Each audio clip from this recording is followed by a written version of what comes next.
Magandang araw po sa inyong lahat.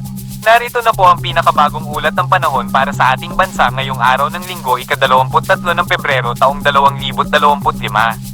Lagay ng panahon sa Pilipinas. May mga sistema ng panahon pa rin na nakakaapekto sa ating bansa. Luzon. Amihan. Ang amihan ay nagdudulot ng pag-ulan sa Cagayan Valley, Cordillera Administrative Region, Aurora, at Bicol Region. Asahan ng maulap na kalangitan at biglaang buhos ng ulan sa mga lugar na ito.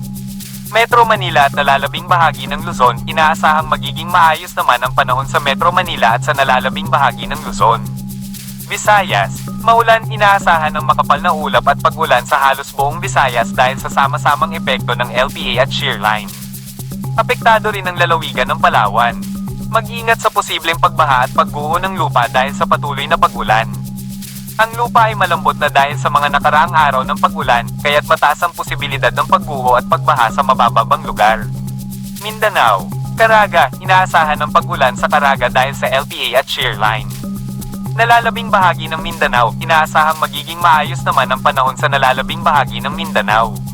Gayunpaman, dahil sa papalapit na LPA na ating minomonitor, asahan ang maulap na kalangitan at posibleng pag-ulan, pagkulog, at pagkidlat sa ilang lugar. Payo at paalala. Kung kayo po ay lalabas ng bahay, ugaliin po na magdala ng payong dahil sa mga biglaang buhos ng ulan na dala ng mga sistema ng panahon sa ating bansa. Tandaan po na ang ulat na ito ay para sa kasalukuyang lagay ng panahon lamang. Maaaring magbago ito anumang oras. Maging alerto at manatiling updated sa mga ulat ng panahon upang makapaghanda ng maaga. Para sa mga regular na update, paki-subscribe po sa aming YouTube channel. Salamat po at ingat palagi, mga kabayan. Dumako naman tayo sa ating partner para sa mga karagdagang impormasyon sa loob ng ating bansa. At para naman sa magiging lagay ng ating panahon ngayong araw dito sa Luzon, silangang bahagi ng Luzon makakaranas ng mga kaulapan at pag-ulan for the next 24 hours dala nga ng northeast monsoon o yung malamig na hangin amihan.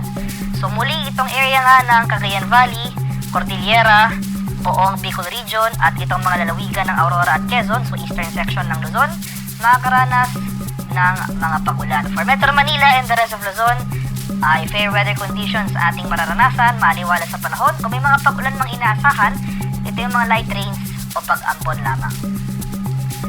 Sa bahagi naman ng Palawan, Visayas at sa Mindanao, bagamat may mga pag-ulan tayo nararanasan sa buong Mindanao, pagsapit ng umaga bukas, mapabawasan na yung mga pag-ulan na ito, improving conditions, mas maaliwala sa panahon, para mananatili yung mga pag-ulan na dala ng easterly sa northeastern portion ng Mindanao sa bahagi ng Caraga.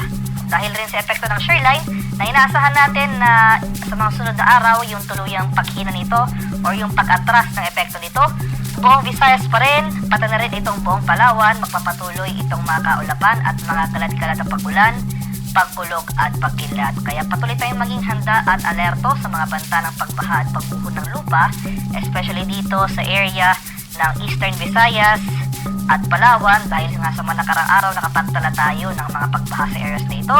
O kung may mga pag-ulan man tayong maranasan kahit mahihina lamang, posible pa ito magdulot ng mga pagbaha at pagguho ng lupa.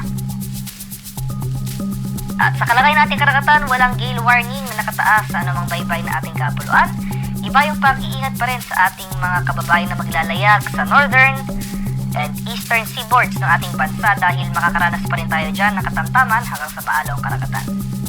Para naman sa ating 3-day weather outlook sa mga piling lugar ng ating bansa, malaking bahagi pa rin ng Luzon, more in particular itong northern Luzon at eastern section ng central and southern Luzon magpapatuloy yung mga kaulapan at pag-ulan na dala ng amihan hanggang early next week. So for Baguio City and Legazpi City, hanggang Tuesday magpapatuloy itong mga kaulapan na ito. Improving conditions over Bicol Region pagsapit ng Miyerkules.